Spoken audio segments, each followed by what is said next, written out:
to say. Okay, I am so excited for this show. So tell me a little bit about it for people who haven't heard yet. Well, basically the art of making creatures is a really, it's kind of the coolest part of the Jim Henson Company. As making puppets and Muppet-style puppets is pretty cool, but making the creatures, like the labyrinth creatures and the dark crystal creatures, that really is the coolest side of the company and requires the highest level of artistic excellence. So we thought it would be a cool idea to do a show where we're picking a new creature designer for the Creature Shop and doing that as a series and trying to find really the coolest new creature designer talent in the country. So that's how we came up with the Jim Henson's Creature Shop Challenge. And the winner does get a job at the Jim Henson's Creature Shop. Oh, how cool. I'm a little bit jealous. And I know with something like Face Off, the judges tend to hire all the contestants. And I know you guys have been filming, so are there a lot of really promising people? Yeah, we've already completed the filming of the first season, but of course we won't tell you anything about it. No spoilers. But it was really impressive, and I couldn't be happier with the show. And it was an exhaustive process to find the contestants from around the country, but we did very well. The casting agents did extremely well, finding people all across the country. So did you guys actually sit down with a bigger group and then narrow it down? Yes. Okay, so how did you find them? Oof, now you have to talk to the casting agents. They basically got to every school, every local industry, press. They reached out, basically. They didn't just wait for people to... I think when it comes to future seasons of the show, once people know about the show, we'll probably get people coming to us. But before we made the show, we had to reach out and find them all, and they reached out to every school, every art shop, every prop shop, everywhere, all across the country.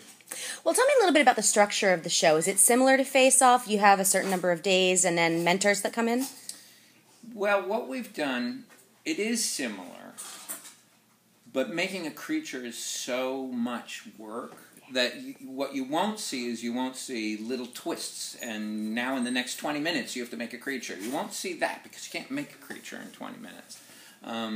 So what it is every episode they are designing and building complete creatures.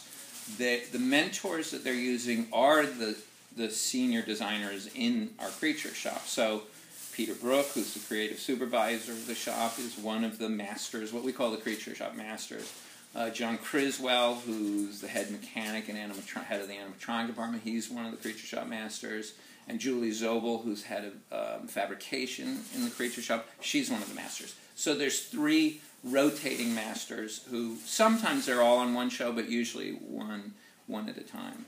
So how similar is it? Because I know with makeup, which I have more of a background in, it is sort of similar in a way. You do have crunch time like that. So how similar is it time-wise to what you might see in a real-world situation? It's not similar to a real world. It's much, much shorter periods of time. So they get 2 and 3 and 4 and 5 days to do what we would do in 2, 3, 4, and 5 weeks, or even 2 months.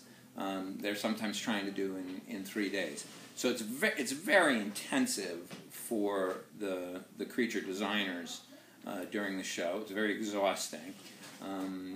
But as these shows go, they're isolated from the rest of the world. They don't call home. They don't, they're just here, and they just are working all the time making creatures. And when you put people into that kind of environment, it's amazing what they can accomplish in a very short amount of time.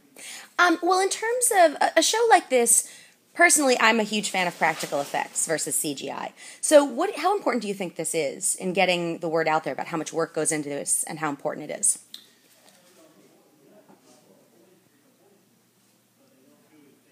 I don't know how important it is. It's a different aesthetic. When you can put a creature actually on a set and in an environment with other actors and interacting with the environment for real, it's more credible, it's more believable. It's not as precise as CG, but it has there's a different type of it's really happening that you feel when you see a creature that's actually in an environment. And it's something that works really well, and CG animation is also brilliant, and we do CG animation as well. But just trying to realize the whole thing in front of the camera is it's very difficult, but it's also really, really satisfying. We're not allowing any CG effects to be used within the show, largely because that starts to add time and elements that doesn't really help. So we're really being purist about it. They really do have to, realize everything in front of the camera. Well, you've done some of my favorite all-time movies and TV shows, just like even talking about Farscape, all of that. So what's your favorite? I know you've probably been asked that, but I haven't heard the answer, so. Well, I don't know that I have a favorite.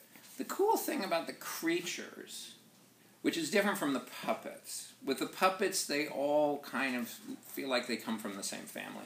With the creatures, there's the creatures of Dark Crystal, which are different from the creatures of Labyrinth, which are very different from the creatures of Farscape, or the dinosaurs from the Dinosaur series, or all of the animals, the various animals that we brought to life for so many different movies and given them human personalities. They're all so different that I like all of them in very different ways. I was very involved with Farscape and for a lot of years of my life, so personally I'm very proud of Farscape. But Hoggle, I performed Hoggle. That was a lot of work. Labyrinth, so I'm also a big fan of Hoggle. I guess, for me it's just my life. Cool. Okay, and I do have to ask you if there's any new technique. I can't imagine there could possibly be a technique that you guys don't know. But was there anything new that the contestants brought that you were like, oh, wow, this is really cool? Well, what happens is that they bring in techniques that can be much faster than we're used to doing. So they'll bring in materials that we would never have thought to use. One of our artists brought in a technique that he had been using since he was a kid, of doing sculptures in tinfoil. Really? And then covering the tinfoil with glue so that it hardened. And it was amazing how great the end result was. And I was like, wow, that's new. We never would have done that. And it's so simple and surprisingly looked really wonderful. But throughout, I think we saw, really by necessity, that they had to do things that we might take a week, they had to do in 2 hours. So they had to come up with a new way of doing a lot of things. Well, I know you're limited on time because you have all kinds of things going on, but I do have to ask you, because it's still up on IMDb, and I'm a huge fan. Fraggle Rock movie, any chance it's going to happen? There's certainly a huge amount of enthusiasm to make a Fraggle Rock movie, and we are developing it absolutely with the intention of making the film. It's not ready to go into pre-production just yet, but there's still a lot of work on the script that's going on, but definitely our intention is to make the Fraggle Rock movie. Oh, all right, you just made me very happy. Well, thank you very much. You're very welcome.